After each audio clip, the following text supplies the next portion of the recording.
Isang mapagpalang araw sa ating lahat, mga kapatid. Ako muli si Adrian Bernales ng Batch 3 at itong aking daily devotion. At ngayong araw ay pag-uusapan natin ay kung anong pinagkaiba ng grace at mercy. At ang Bible verse natin ngayong araw ay mula sa Luke chapter 6 verse 36. Sinasabi sa ating scripture ngayong araw ay, "Be ye therefore merciful as your Father also is merciful." Ito ay isang napakamagandang reminder sa atin dahil bilang mga tagasunod ni Kristo, tinatawag tayo na maging merciful. Habag tayo sa ang pagiging habag sa Tagalog na gaya ng ating Ama sa Langit. Dahil kagaya ng ating Panginoon na si Kristo na nagpakumbaba kahit siya isang fully God at fully human.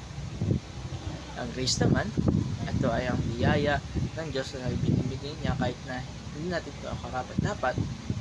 Ito ang mga blessings, kaligtasan at bagong buhay na hindi na natin kayang bayaran pa. Pero ang mercy, ito naman po yung awa at habag ng Diyos sa atin na binigay niya na dapat ang kapalit ay kaparusahan. Ngayon pinili niya tayong mahalin at kaya binigyan niya tayo sa ibang pagkakataon.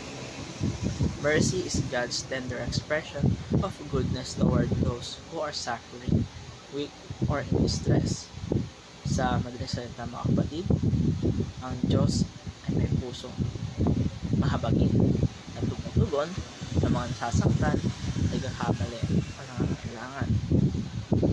We are saved by the mercy and grace of God. Hindi lang dahil sa kagandahang loob natin o kagandahang loob ng Diyos, dahil din ito sa kanyang pagkahabagin.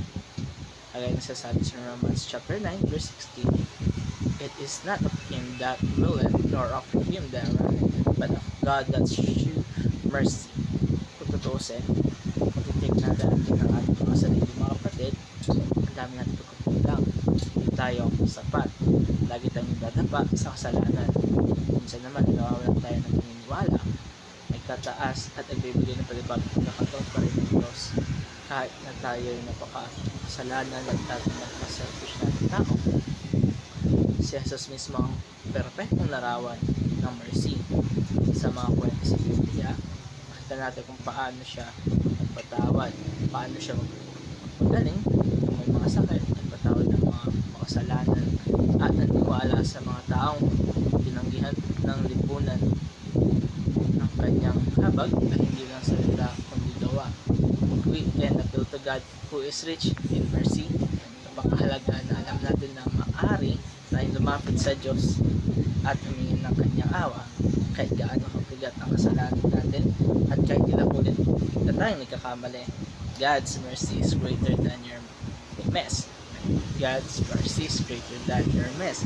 Dahil kagaya na sinasabi sa Lamentations chapter 3 verse 22 to 23, "It is of the Lord's mercies that we are not consumed.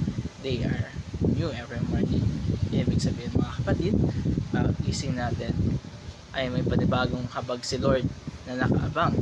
Hindi siya napapagod, unawain at mahalin tayo kahit na tayo ng mga makasalanan, nakagawa tayo ng mga kasalanan araw-araw. At ito gatapos ang aking daily devotion mga kapatid. Maraming salamat sa panonood.